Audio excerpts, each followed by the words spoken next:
কিরে বন্ধু, কি খবর? ওই তো বন্ধু ভালো, তোর খবর?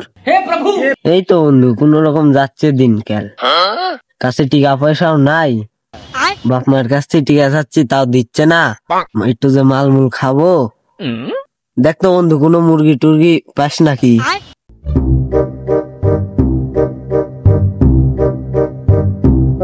এই তো বন্ধু, রাস্তার পাশে একটা মুরগি বসে আছে, মনে হচ্ছে ঢাকাতে নাইছে, নতুন মনে হয় অঞ্চলে।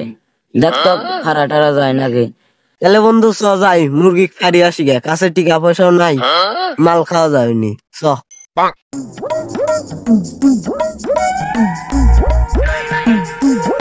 ও ভাই, কই থেকে আইছেন আপনি? ওই ঢাকা থেকে আইসি আত্মীয় বাড়ি বিরাতে। তো ভাই কি কিছু কি বলবেন? বেশি কিছু চাই না, মালমূল খায় টিকা দিলেই হবে। তোর কাছে যা যা আছে সব দে, নাহলে মান্য গুলি কোন। তো ভাই আমার কাছে কোনো টাকা পয়সা নাই ভাই, তো আমার কাছে মানি ব্যাগটা আছে। हे प्रभु हे हरि राम कृष्ण जगन्नाथ प्रेमानंद ये क्या हुआ?